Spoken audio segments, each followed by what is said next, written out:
رمضان المبارک کیا ہے؟ بظاہر عام دنوں کے مقابلے میں اس میں دو ہی چیزیں زیادہ ہیں، ایک روزہ اور دوسری تراویح۔ رسول اللہ صلی اللہ علیہ وسلم نے ارشاد فرمایا کہ اللہ نے اس کے روزے فرض فرمائے ہیں اور اس کے قیام یعنی تراویح کی نماز کو تمہارے لیے سنت قرار دے دیا ہے۔ تو بنیادی طور پر عام دنوں کی بنسبت دو ہی عبادتیں زیادہ کی گئی ہیں، یعنی روزہ اور تراویح۔ لیکن اگر غور سے دیکھا جائے تو اس پورے مہینے کو اللہ تبارک و تعالیٰ نے ہماری صفائی کا اور تزکیے کا مہینہ بنایا ہے اور ہمیں ایک تربیتی کورس سے گزارا ہے۔ اس کا مقصد در حقیقت یہ ہے کہ اس مہینے کے ذریعے اللہ تبارک و تعالیٰ کے ساتھ قرب میں اضافہ ہو، اللہ تبارک و تعالیٰ کے تعلق میں اضافہ ہو، اللہ تبارک و تعالیٰ کی طرف رجوع میں اضافہ ہو، اور ہمارے اندر سال بھر میں جو مختلف گندگیاں چمٹ گئی ہیں، خواہ وہ ظاہری ہو یا باطنی، ان گندگیوں کو اس مہینے میں نکالا جائے اور یہ مہینہ گزرنے پر ہم پاک اور صاف کر دیے جائیں۔ رمضان المبارک میں تقوی اور قرب الہی ہیں۔ یہ رمضان المبارک تقوی اور قرب الہی کا مہینہ ہے۔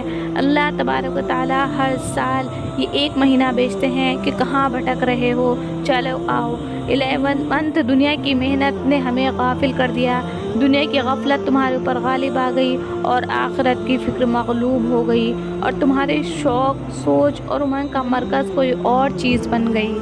لوٹ کر آؤ، اس ماہ میں ہم تمہارے رخ کو سیدھا کریں گے اور تمہیں قریب لے کر آئیں۔ فرمایا یا ایھا الذین آمنوا کتب علیکم الصیام کما کتب علی الذین من قبلکم لعلکم تتقون۔ رمضان کا مہینہ بھیجنے کا مقصد تقوی پیدا کرنا ہے کہ دنیا کی فکر میں لگ کر تقوی کمزور ہو گیا، آخرت کی فکر مغلوب ہو گئی۔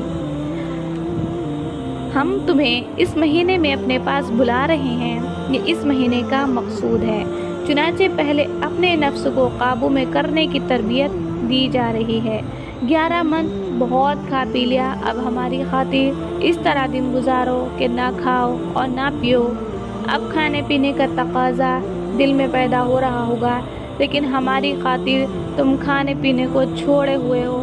تو اللہ تعالیٰ فرماتے ہیں الصوم لی وانا اجزی بہ، روزہ میرے لیے ہوگا اور اس میں کوئی ریاکاری کا احتمال نہیں، اس میں دکھاوے کا احتمال نہیں، لہذا اس کا بدلہ میں ہی دوں گا، دیگر اعمال کی جزا میں دوں گا۔ اس سے روزے کی جزا کی عظمت بیان ہوئی۔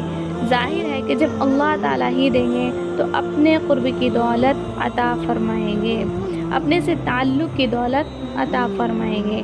پھر فرمایا شہر الصبر، صبر کا مہینہ ہے۔ ایک صبر تو یہی کہ کھانے پینے سے رک رہے ہیں، دوسرا صبر یہ ہے کہ دل میں جو بری خواہشات پیدا ہو رہی ہیں ان کے اوپر صبر کرو، ان کے تقاضوں پر صبر کرو، زبان کو روکو، اگر کوئی لڑنے پر آمادہ ہو تو کہہ دے میں روزے سے ہوں۔ اصل استقبال رمضان کا یہ ہے کہ سارے اعمال کروا کر اللہ تعالیٰ کو اپنے بندوں کو اپنے قریب لانا منظور ہے۔ تو اس رمضان کی تیاری یہ ہے کہ اس کو اپنی ظاہری و باطنی میل کچیل کو دور کرنے کا مہینہ سمجھو کہ 11 مہینے میں جو ہم پر دنیا کا غرد غبار چڑھ گیا ہے، اس سے ہمیں پاک و صاف کرنا منظور ہے کہ کم سے کم اس ماہ میں اپنی سوچ کا رخ آخرت کی طرف کر لیں تاکہ اللہ تعالیٰ سے جو دوری ہو گئی ہے وہ قرب میں بدل جائے۔ نفلی عبادات اور تلاوت کلام پاک کی کثرت اس ماہ میں فرائض اور سنن مؤکدہ کے علاوہ نفلی عبادتوں کا زیادہ اہتمام کرنا چاہیے۔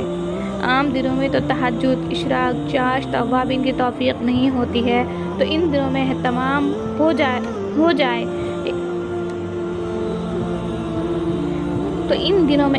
ہو جائے، عبادتوں کے ساتھ ساتھ گناہوں سے بھی پرہیز کیا جائے، آنکھوں کا، کانوں کا، زبان کی بھی حفاظت ضروری ہے۔ اس اہتمام کے ساتھ پہلے سے تیاری کی جائے، اس اہتمام کے ساتھ یہ مہینہ گزارا جائے تو اللہ کی رحمت سے امید ہے کہ اس مہینے کا جو مقصد ہے وہ حاصل ہوگا۔ نبی کریم صلی اللہ علیہ وسلم نے فرمایا کہ جس شخص کا رمضان سلامتی سے گزر جائے تو انشاءاللہ پورا سال سلامتی سے گزرے گا۔ اللہ پاک ہمیں